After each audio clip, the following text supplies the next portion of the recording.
Good morning, ladies and gentlemen. I hope you all are doing well. So, I warmly welcome you all to the second day of the today's session. In this time, I cordially invite Ms. Abhimani Ilangasinghe to deliver the welcome speech.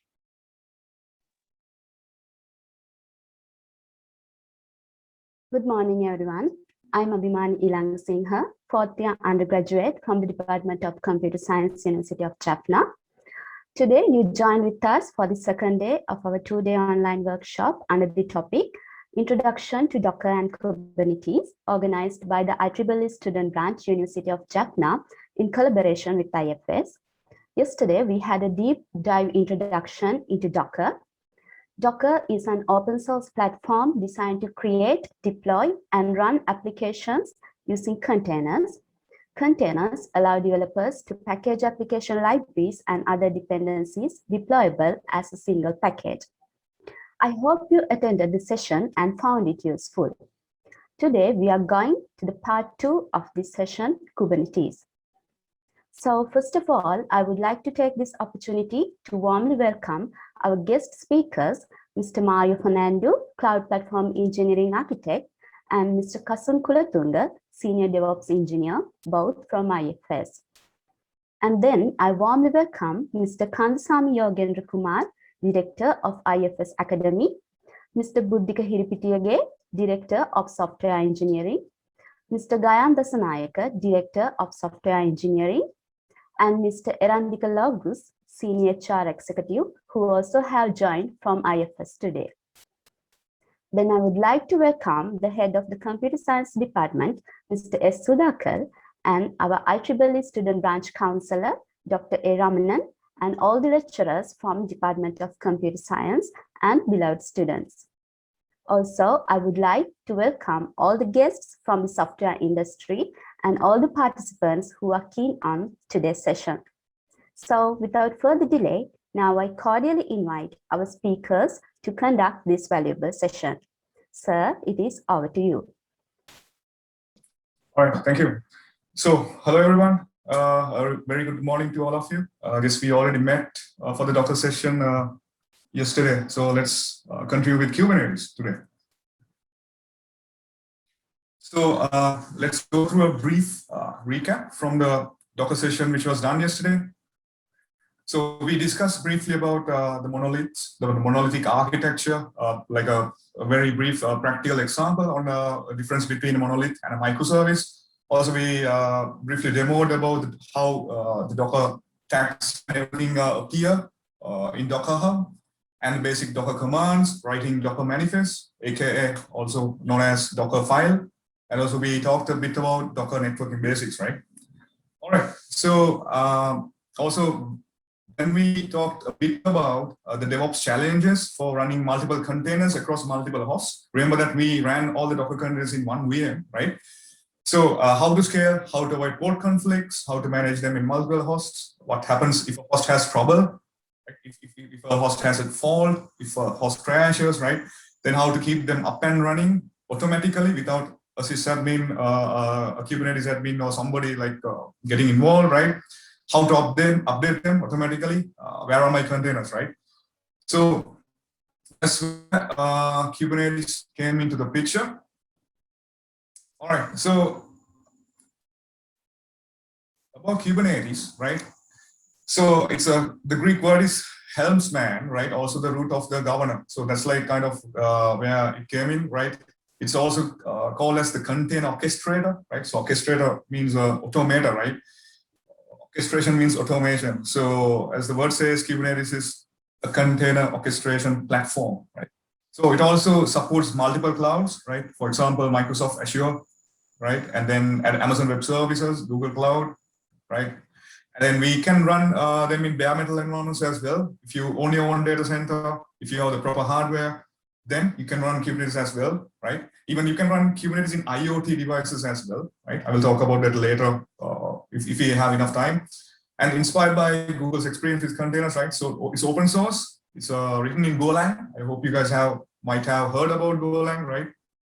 And then, so it manages applications, not machines, right? That's the key thing which you guys need to know down about Kubernetes. So history of Kubernetes, as you can see, just trying to move this window away. All right. So earlier known as Borg, right? So Borg became Omega, and Omega became Kubernetes, right? So Google used npm, it has pick a package manager to build and deploy container images. So as you can see, right?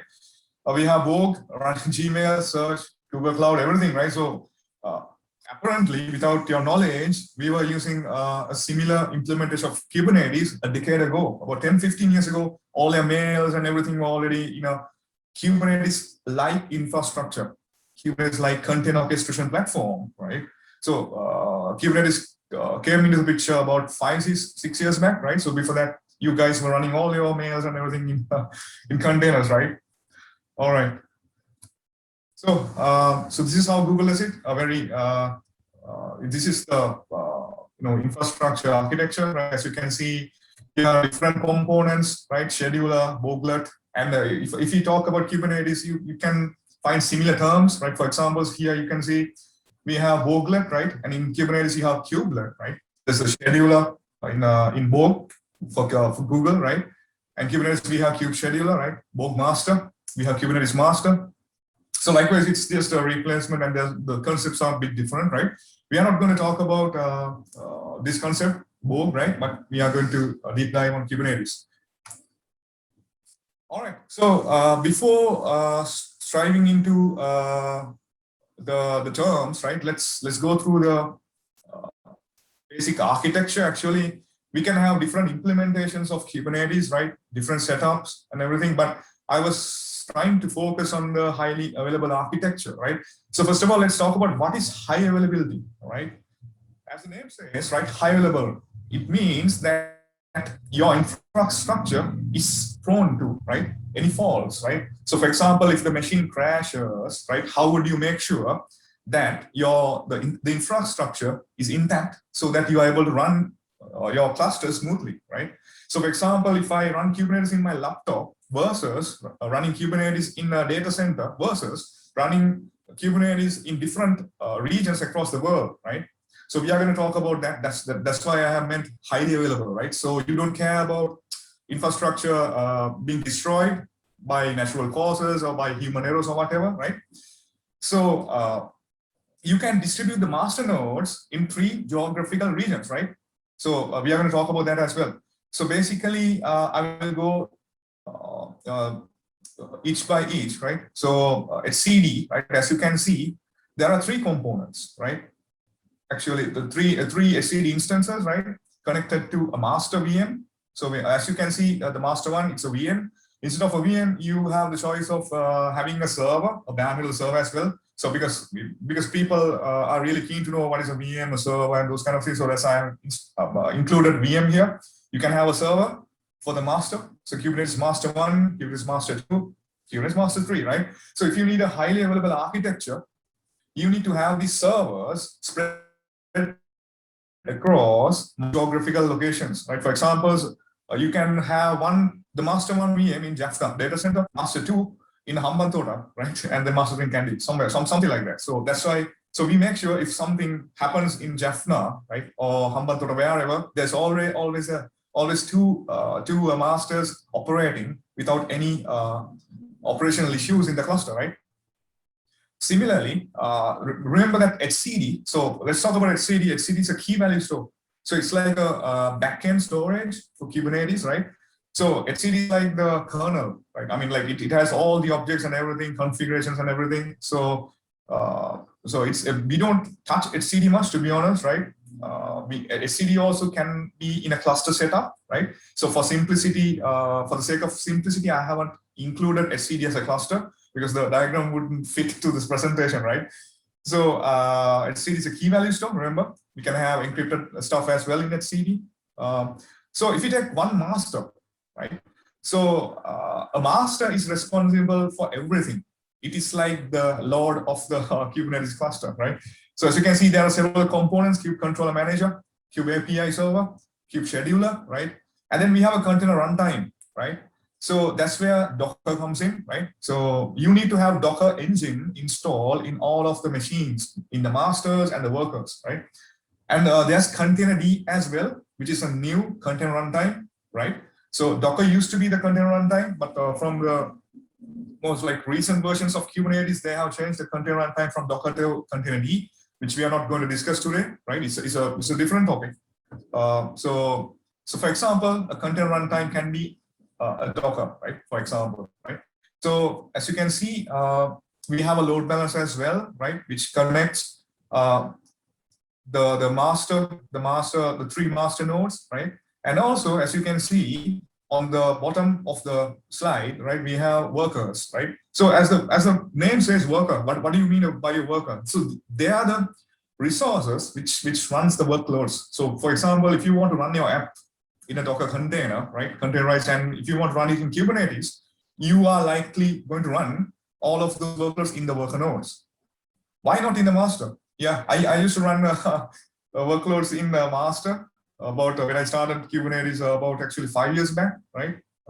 I started Kubernetes 5 years back, so I used to run workloads in master. It's not recommended to run workloads in master. Reason is the master is a control plane. We call all of these together.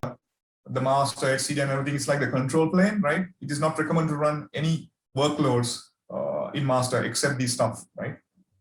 But of course, there are instances where we need to have other stuff like monitoring, logging, which is another topic, right? So you will be running all your workloads over here, workers, right? So as you can see, we have kubelet, or else in the world of Kubernetes, we call it as an agent, right?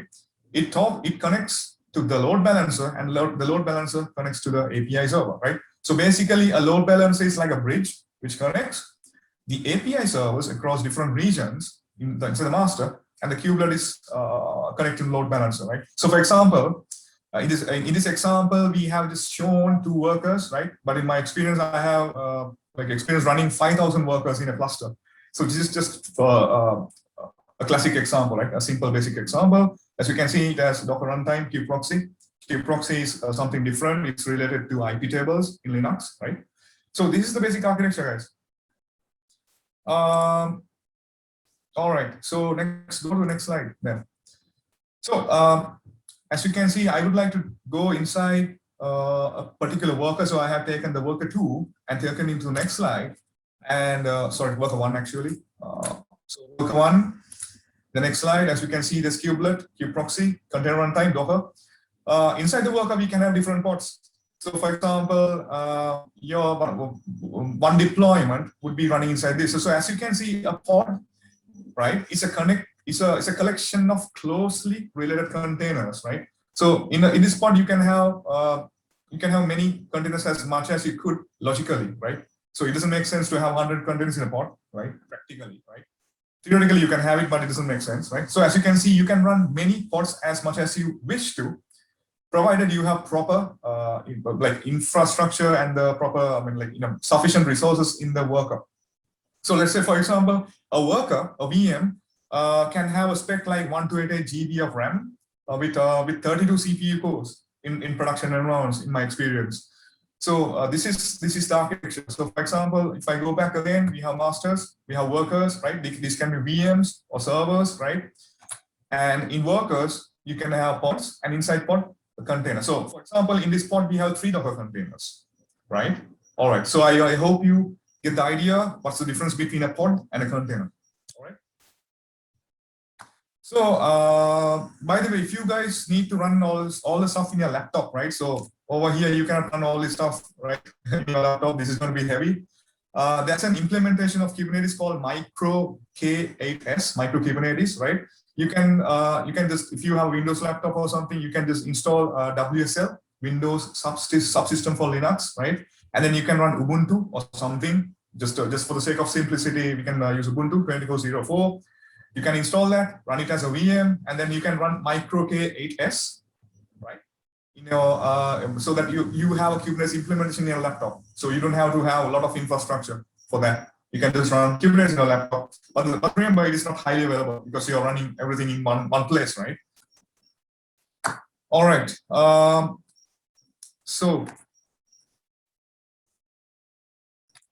next slide. So let's talk briefly about Kubernetes concepts or keywords, right? Like I said before, pod it is a collection of containers, right? So one or more containers, it has a shared IP address. So this pod will have an IP address over here. This pod will have an IP address. This pod will have a separate IP address. Another one likewise. It will have its own IP address space or own IP address network CIDR, right? So a deployment, right? So what is a deployment and what's the difference between a pod and deployment, right? So a deployment ensures that a specified number of pod replicas are running at a time. For example, if you have an app over here, let's say it's a JavaScript app, right? You would like copies of this to be distributed across worker 1 and worker 2. So worker 1 can be in Jaffna, worker 2 can be in Candy, right? So we can have a copy or replica of a Kubernetes pod running over here and another one over here. So that's the difference between a pod and a deployment. A pod is just one, right? You can run multiple pods or replicas using the deployment object. And if you want to access the deployment, right, as you can see, you can run multiple pods, right, in different regions, right, across workers. How would you access those deployment, those pods using load balancing, right? Kubernetes has an object called service, right? So that is responsible for load balancing traffic across those pods. For example, if you deploy your JavaScript app in worker 1 and worker 2, Kubernetes service object ensures that it is load balanced across those two worker VMs, right? So it uses, by default, it uses the round robin algorithm, load balancing algorithm, and the backend is, it uses IP tables, as I said before. So the kubeproxy takes care of automatically adding those load balancing rules. You don't have to do anything. You just need to know to write those Kubernetes service objects, which we are going to demo, right? In a few minutes. And yeah, and also IP tables has this probability module. For example, if you have 10 pods, 10 pods of your JavaScript app distributed across worker 1 VM and worker 2 VM, right? IP tables probability module, it makes sure that the load balancing is done such that the probability is 1/10, which is 0.1, right? You don't have to worry about this kubeproxy and all of those things because these are really complex stuff. And as a developer, you might not need to encounter, but as a Kubernetes administrator, you might need to learn those things. So it depends on the job role and everything. Yeah. All right. So service, and also every Kubernetes object has this label, right? So the label is used to isolate environments and also to identify we are humans, right? As a human, I would like to know whether my JavaScript deployment is a production deployment or is it in development, right? So we can use Kubernetes labels to segregate, isolate between environments. All right. So pod, like I said before, it's a group of containers. Then they live and die together. So let's say this pod has 3 containers: application Docker container, administrative console Docker container, log collector Docker container. It has one shared IP. So this entire pod has one IP address, right? And also we can have a volume available for the applications. For example, if you need some PHP files, whatever, you can use this volume across this Docker container 1, 2, and 3 in this case. You can label this object, label this pod as well, right? And also, as you can see, they share IP secrets, volumes, labels, everything, right? So this pod, entire pod, the blue color box, it has an IP address, right? So if somebody needs to talk to this, if some other pod needs to talk to this pod, they use the pod IP, right? But for example, if the application container needs to talk to the administrative console container, they are not using any pod IP addresses. They use the localhost interface because relatively they are inside a virtual box kind of a thing, right? They are inside the pod. So if the application needs to talk to a log collector, they use localhost, but remember, they use different ports. Application can have a port 8000, let's say, administrative console 10,000, log collector 2,000 something. So if I need to talk from application to log collector, they can talk using localhost port. Yeah. All right. So everything that runs on a Kubernetes can have a label, key value pairs attached to an object, right? Helps to organize and identify objects in a cluster. Each object can have a set of key value pairs assigned. Each key must be unique for a given object, right? All right. So this is an example of the labels which you can which you can apply on a pod. There are so much of objects in Kubernetes, by the way. We just talked about pod service, right? And there's so much like 22, I mean, like so much of objects, right? So every Kubernetes versions, they try to simplify, and they might even add new objects, right? So as you can see, this pod has two containers, MongoDB container and a JavaScript container, right? So a pod is a collection of containers, which I said before. This pod has a label app web app, environment is development, version is 1.0. And this is another pod, but the version is 2.0, right? And again, this pod is version 1.0, but again, the environment is production, right? So this is how we can use labels to segregate and isolate Kubernetes objects, right? Objects are exposed through an API. By the way, Kubernetes has an API. If I go to the previous slide, over here, as you can see, Kube API server, right? Kube API server, they are in the master VM. If the kubelet, they talk to load balancer, and load balancer talks to the Kubernetes API server, right? The reason for having a load balancer is because we have master VMs distributed across different geographical regions, Jaffna, Hambantota, Kandy, whatever, right? And that's why, so I want to load balance traffic across these three masters. So for example, if this goes away, if the Jaffna master goes away, then at least the load balancer can send traffic to the one in master 2 and master 3. So kubelet talks to Kube API server through load balancer, right? All right.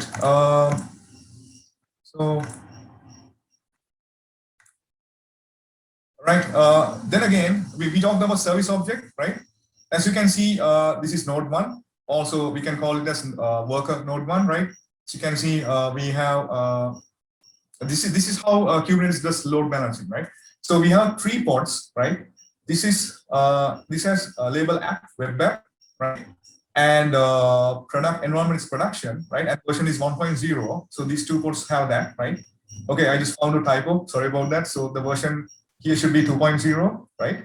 So please ignore that. The version should be 2.0. I repeat, right? So a service object says, I want to access pods only with app web app, right? Environment production, and version is 1.0, right?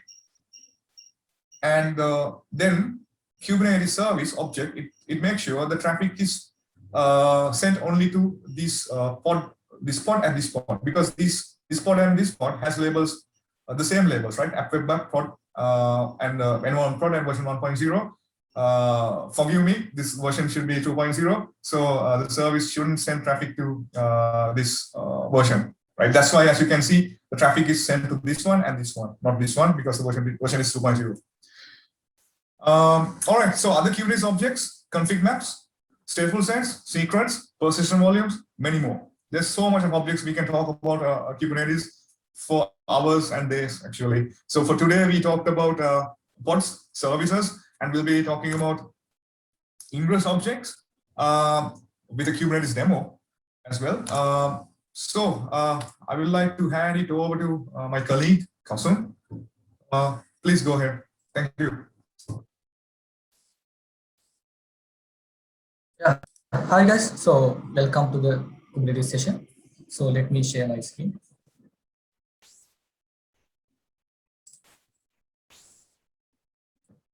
Hope you can see my screen, right?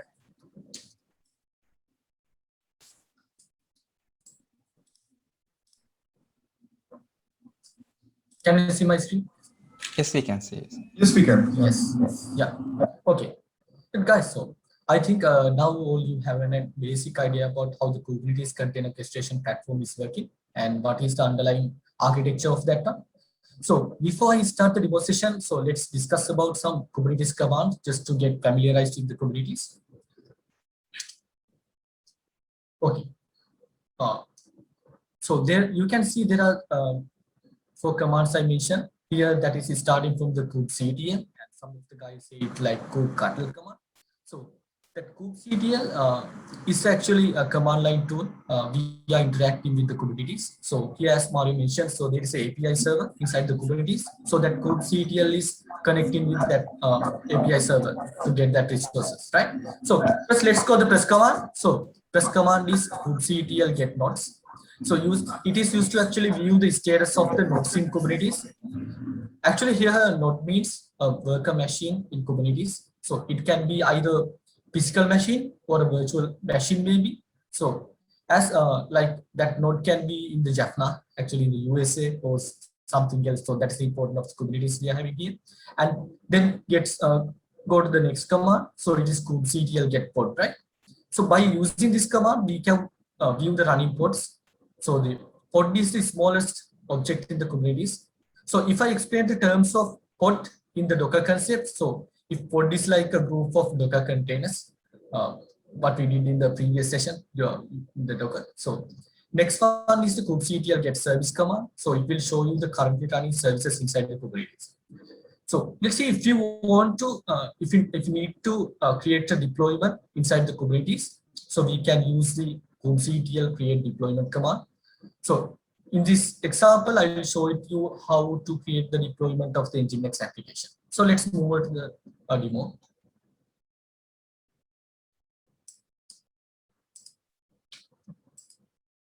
Can you see my visual code as well, right? Yes, we can. Yeah, that's good. Okay, guys. For this demo, I'm using the Azure Kubernetes cluster. For we have another 2 demos remaining. So here you can see I have created the Azure Kubernetes cluster here, Jaffna University demo, and with the 2 nodes actually. So I'll show you after this. So let's go with the simple commands first. This command is kubectl get nodes command. You can see there are 2 nodes we are running in the Azure Kubernetes cluster, and then go with the kubectl get pod command. There are no currently running pods inside, and just go for the kubectl get service.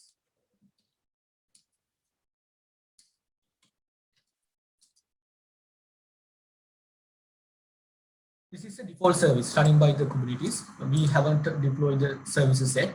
So let's go for the example deployment for this one. Create deployment, and we can give the name for that one. Let's do it Nginx application, and we can pass the image here. What we need to import, right? It is Nginx.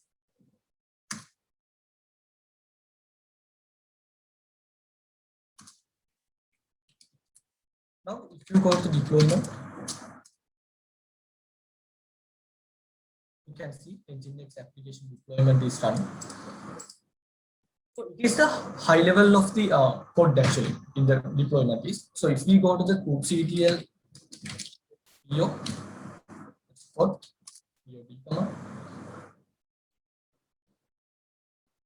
you can see Nginx application is up and running.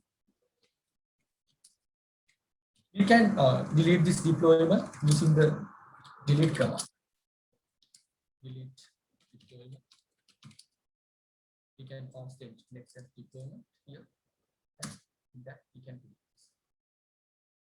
Okay, let's move to the slide deck.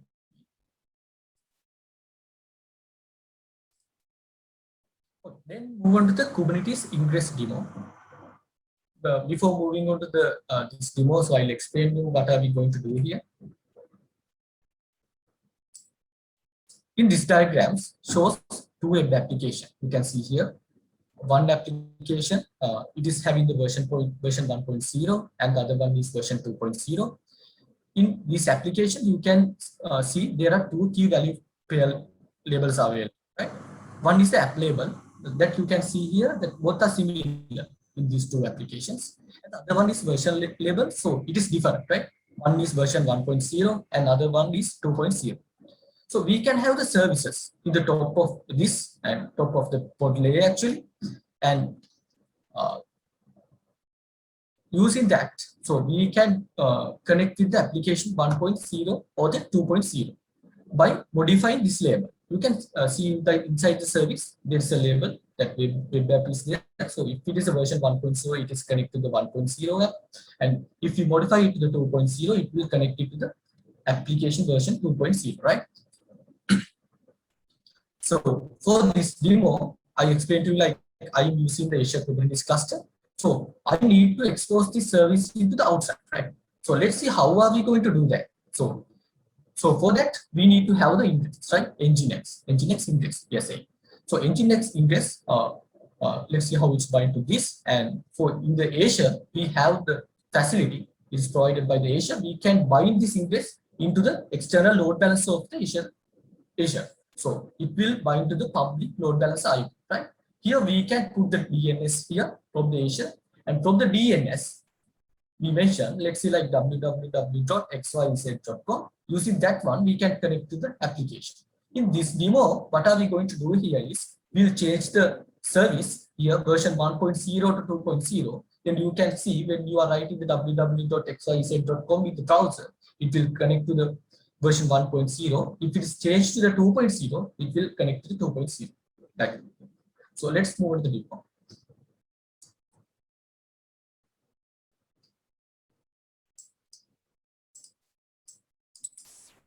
Can you share the code line? Yeah, all right. Yeah, you can see, right? Okay. Yeah. So press. Yeah, we can go through the service object and the two apps as well. I think. Yeah, sure. So before going to this, so I'll show you like I have two applications created, app version 1.0 and 2.0. If you join the previous session Docker, you can see like there's a Docker file, and I have created the Docker images in the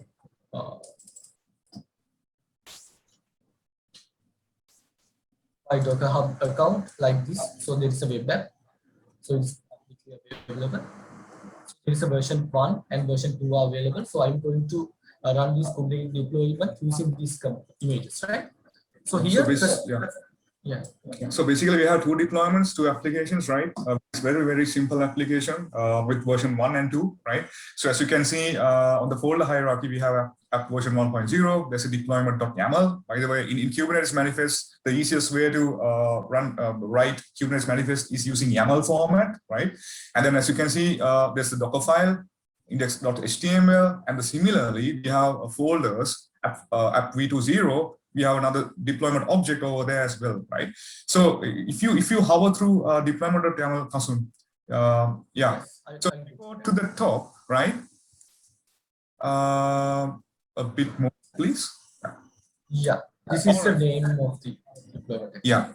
So as you can see, we have an API version, apps v1. So every Kubernetes object has an API version, right? And the kind is deployment. Like I said before, we have different Kubernetes objects, pods, service, stateful set, secrets, config maps, so much.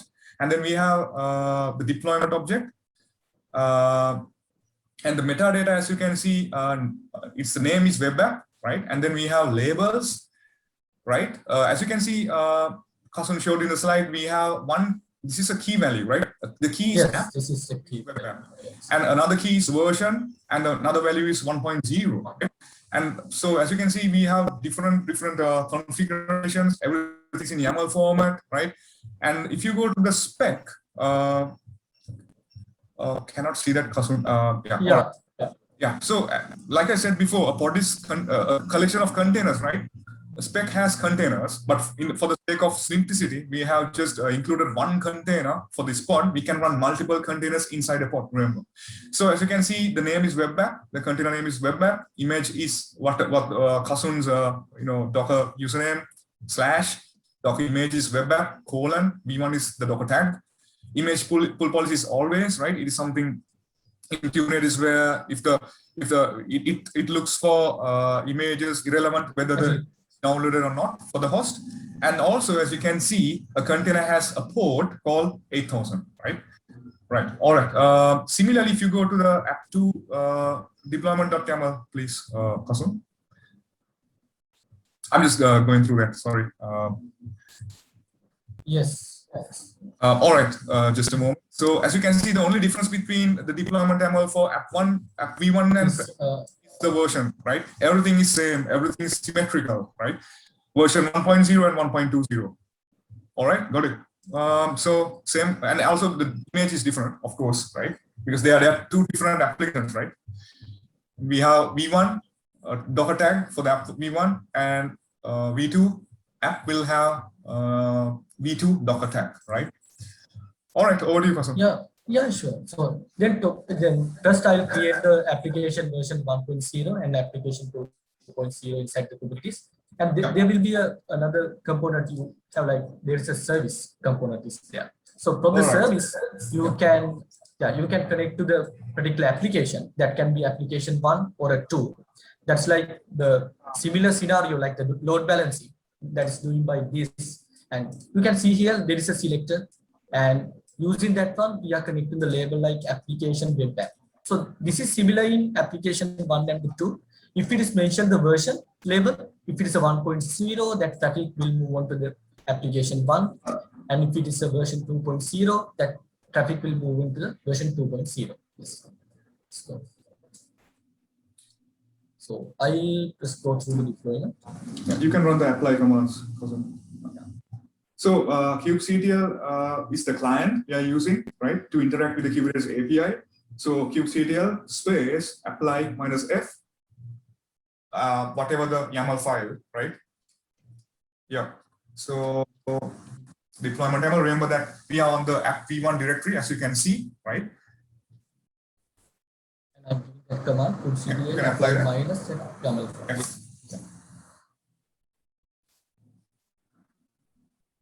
And you can run kubectl get deployments, please.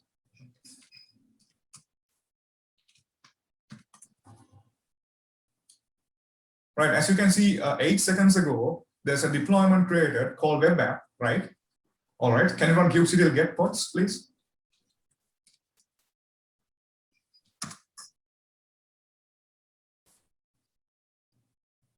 Right. So in the deployment.yaml, remember that the replica count which we mentioned was 1, right?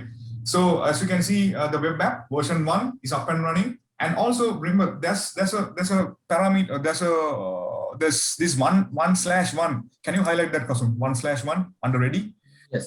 So it means this container has, this pod has one container, and that one container is ready.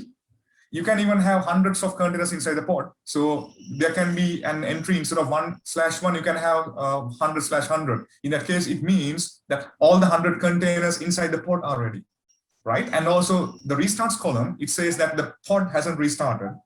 Status is running. That means it is working fine, right? And the age is 23 seconds, right? You can do the same for the app.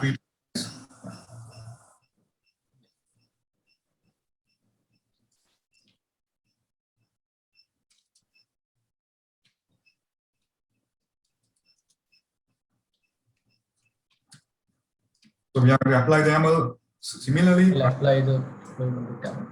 And you can run kubectl get deployment and get pods.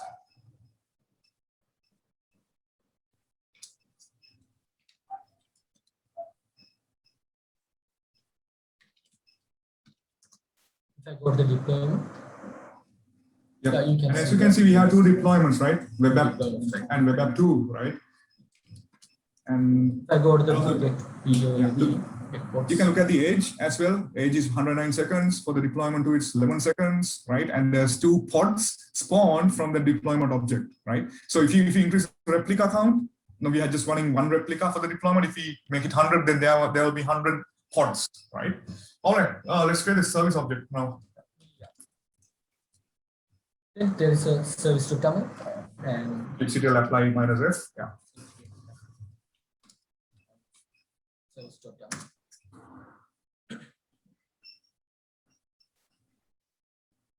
It will create a service object.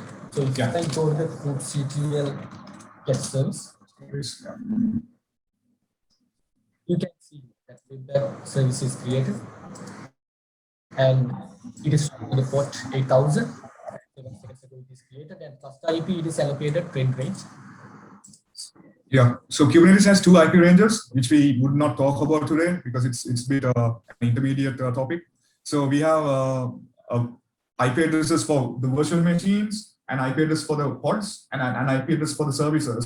Kubernetes service IP, it has a different range, and the pod also has a different range. All right, go ahead, Kasum.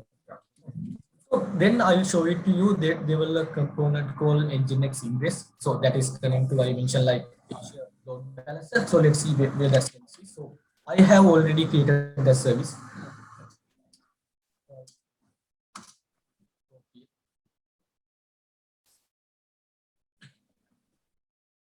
Here you can see I have created already that Ingress Nginx service.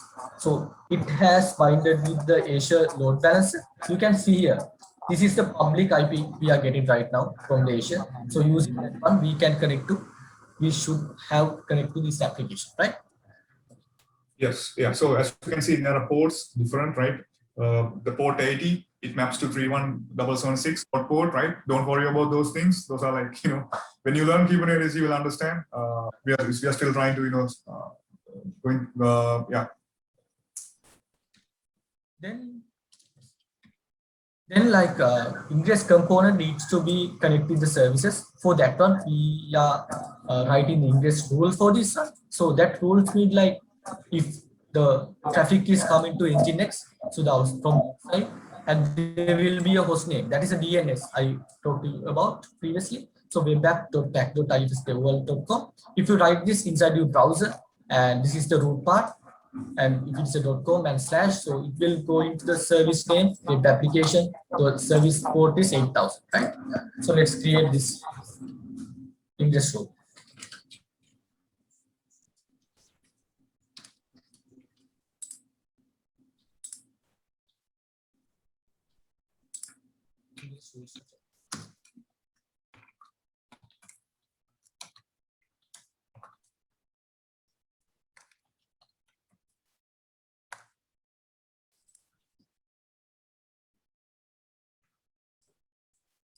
All right. So this one in the web browser.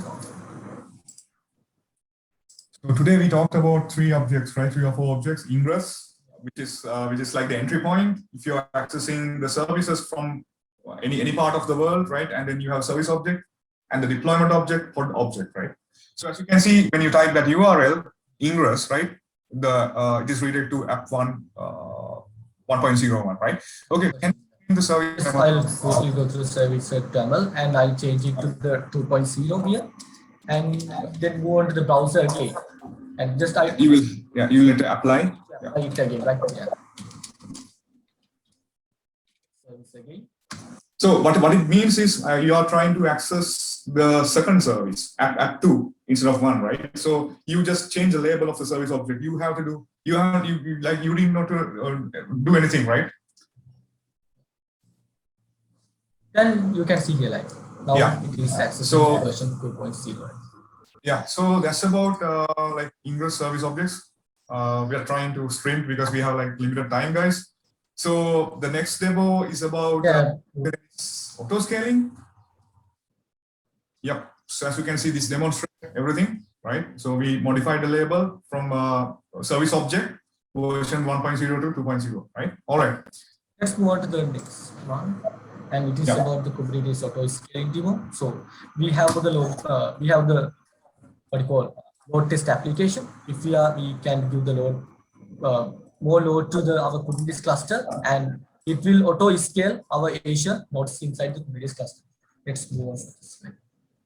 Yeah. So about this one, so what I have done is I pulled the open source Docker image, right? What it does is it's a JVM, right? It's a Java app which creates, as you can see, there are so much of parameters, right? So API version, like I said, Kubernetes has so much of APIs. The kind is deployment. Metadata has labels. Spec has replicas. So remember, we are just running one pod. Also selector, mesh labels, right? So the important parts, as you can see under spec, containers, right?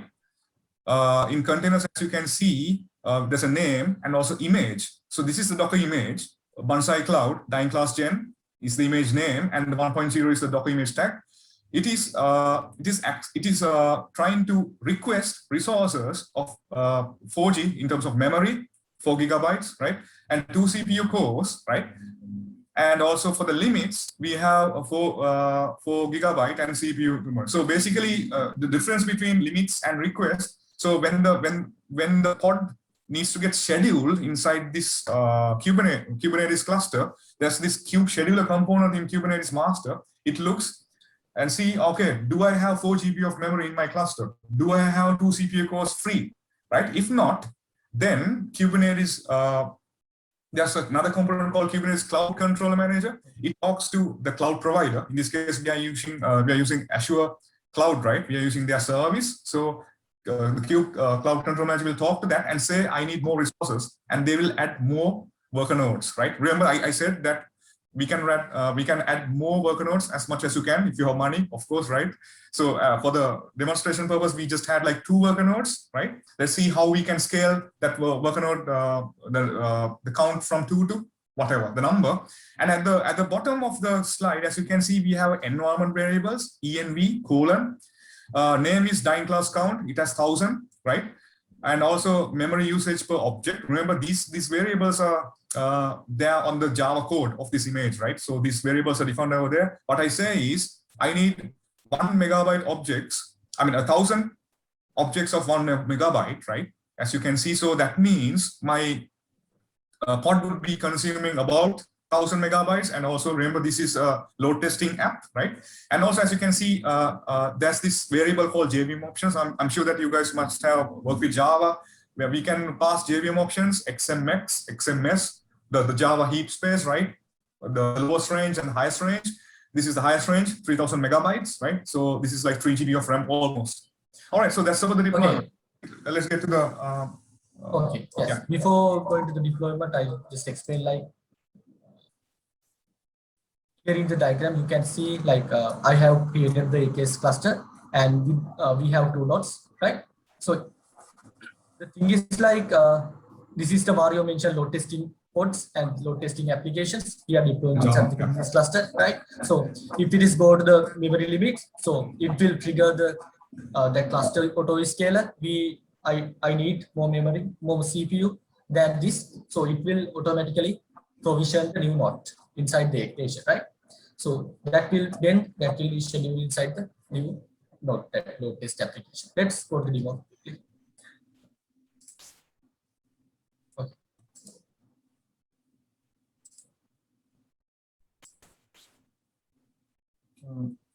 So let's. No, it's fine. Yeah, go ahead and show that. Right? Okay. Yeah. Sorry. Here you can see in the AKS cluster, Jaffna University Devon, I'm using, there are 2 nodes right now we have, right? So let's move to the. You can run kubectl get nodes as well. Yeah, just to show. Yeah.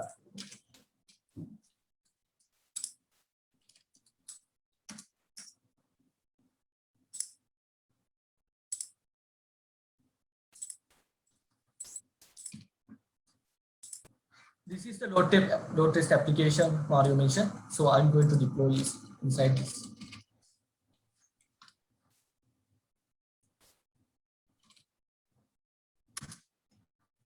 At the same time, can you run get nodes as well, Kasun? After this? Yeah. kubectl get nodes. So at the moment, we just have 2 nodes, right? 2 cluster nodes, you can see, right? They are having the Kubernetes versions, right? 1.19.11 and get pods, right? And also, yeah. You can see that pod is up and running. Yeah, it's up and running, as you can see. Yeah. Describe command to explain this application.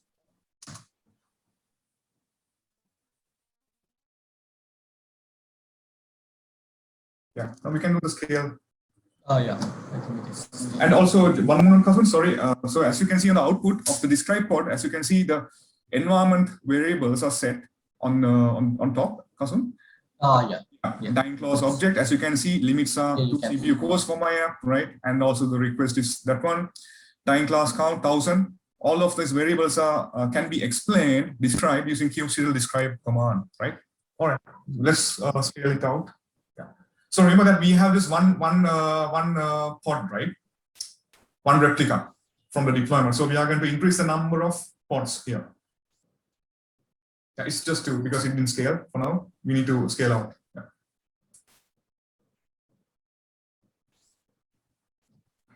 Scale up. Yeah.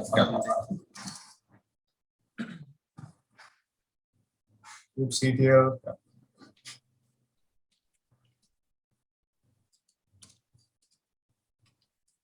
Scale command. So replicas is we need We to can make have it the 3. Oh yeah, it's fine. 2 is fine. Yeah. 3, and if you need, you can do the hunt Yeah, there's a typo on the deployment. all the time. Yes. All right, so as you can see, we are Person, scaling the deployment. there's a typo in the deployment. Yeah, MENT. Yeah.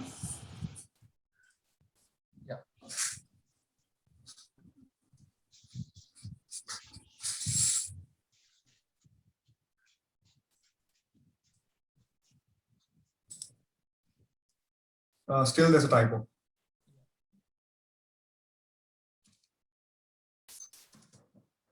All right. So you can run kubectl rollout status, please, Qasim.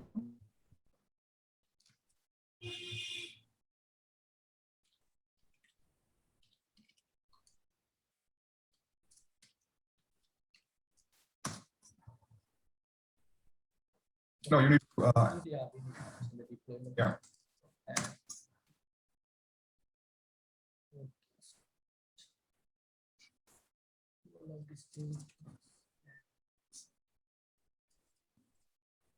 Deployment. Yeah. If you can type Control L, cannot see. So as you can see, waiting for deployment, right? Time class gen is the name of the deployment. One of 2 updated replicas are available. That means it is trying to, we asked for 2 replicas of my application, but there's just one running, right? This is how you see how the deployment gets rolled out in Kubernetes. And can you Control C, Qasim, and Control L, please? Yeah. And can you run kubectl get deployments? Yeah. Right. As you can see, we have asked for one deployment, one pod, but only as you can see, two. We asked for 2, but only 1 is ready, right? And can you run get pods, please? Right. Can you describe the pod? The pending one. Okay. Can you keep that? The first one is pending, right? The second one is running, which we spun 4 minutes ago, right? Let's see why it is pending. By the way, we can run kubectl describe pod and the name of the pod to see what's happening, right? Yeah, we can see what's So, okay. As you see on the events, there's this 0 out of 2 nodes are available, 0 out of 3 nodes are available. What does it mean, right? Insufficient CPU, insufficient CPU. The Kubernetes master, specifically the API has deducted that it doesn't have enough memory and CPU in the cluster because it just has 2 nodes, right? It's not enough. So it has, as you can see, that it is from the default scheduler, and then it has assigned it has successfully assigned, right? So, right. And you can see like it is triggered the scale up as well. Scale up. Yeah. Yes. Can you run kubectl get nodes? Yeah.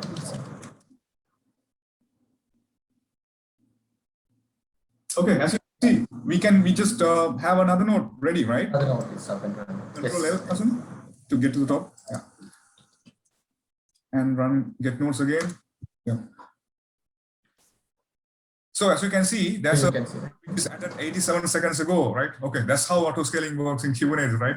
All right, so you can just go to the Azure UI and show that has increased from number 2 to 3, right? Okay.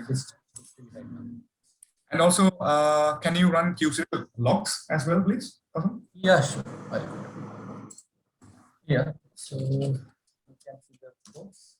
So as you can see, Docker logs, like they are like single commands, right? kubectl logs. Yeah. -F for the tailing. Yeah. I'm sure you must have run tail -F in Linux. So similarly, if you need to tail logs in Kubernetes, you can put -F. So remember that we asked for 1 megabyte objects, Java, right? And we asked for like 1,000 objects. As you can see, there's 999 objects created in this application, right? Okay, can you exec into the container, but the pod, please, Qasim. Control L, please.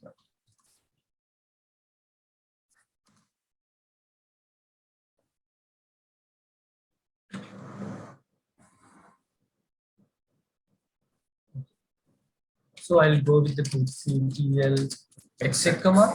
Yeah. Then So it's slash yeah. ID. Yeah, in Docker, it's a similar command, remember, Docker exec minus ID, right? So similarly in Kubernetes, you can use kubectl client to run the same command and to the pod name space bash. So we are trying And inside Kubernetes, inside the pod, right? Enter, please. yep, yeah, bash is the shell we are using here in the Linux. So some of the code will be not include bash. So you can mention the sh. So in the some. Yeah.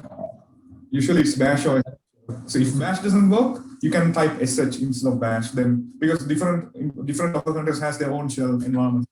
Okay, you can type yes aux ww. Yes. Now I'm inside the what? You are inside the pod, right, guys? You notice you are inside the pod, and you can see that the process list running like this, right? As you can see, we message, right? There you can see the JVM options, and there's a jar file, the Java, right? Likewise, and as you can see, we have set the XMX Java heap values to 3,000 megabytes to almost 3 GB, right? With the jar, and you can type env command. You need to find out about the environment variables. You can type. Yeah. What is the Java environment here? Yeah. Yeah. So as you can see, you have all the Java variables as environment variables. You can type JVM as well instead of Java.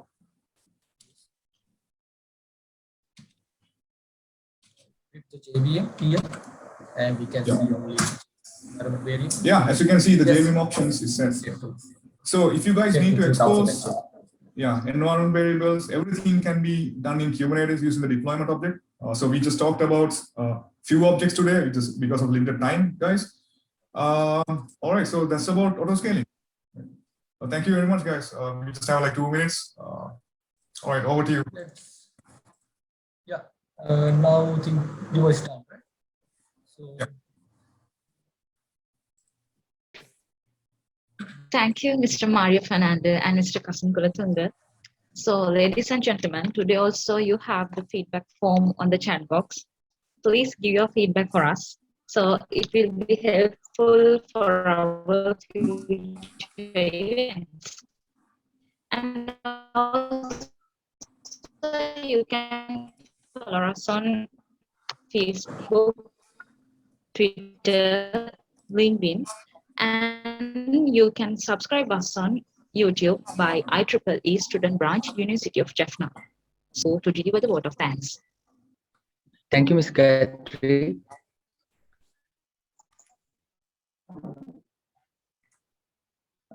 It was a very informative session. I'm sure all of you got to know about many things about the Docker and Kubernetes. So our speakers have prepared a small virtual token of appreciation for you. First, Mr. Mario Fernando, I kindly request you to accept this token of appreciation. Thank you. Thank you, Mr. Mario Fernando. Mr. Kasim Kulatunga, this is for you. I kindly request you to accept this token of appreciation. Okay, thank you very much. Now I would like to take this time to deliver the vote of thanks on behalf of IEEE Student Branch, University of Jaffna. First, I would like to thank our speakers, Mr. Mario Fernando and Mr. Kasim Kulatunga. Thank you very much for your valuable time and effort on delivering such a great 2 sessions. When organizing this webinar, there was a main roles to help us to reach the IFS. The Director IFS, the Direct IFS Academy, Mr. Kandasamy Yogendra Kumar, the Director Software Engineering, Mr. Buddhika Hiripitia, the Director Software Engineering, Mr. Gayan Disanayaka, and the Senior HR Executive, Mr. Erangika Logus. Thank you very much for your valuable contribution on this work. And I'm also thankful to the Department of Computer Science, University of Jaffna, our head of the department, Mr. S. Sudhakar, for permitting us to have this session. And to our IEEE Student Branch Counselor, Dr. A. Ramanan, for guiding us through to the end of another successful event. Last but not least, the most valued guest and the students. I sincerely thank you all for your participation to make this session successful. Thank you very much.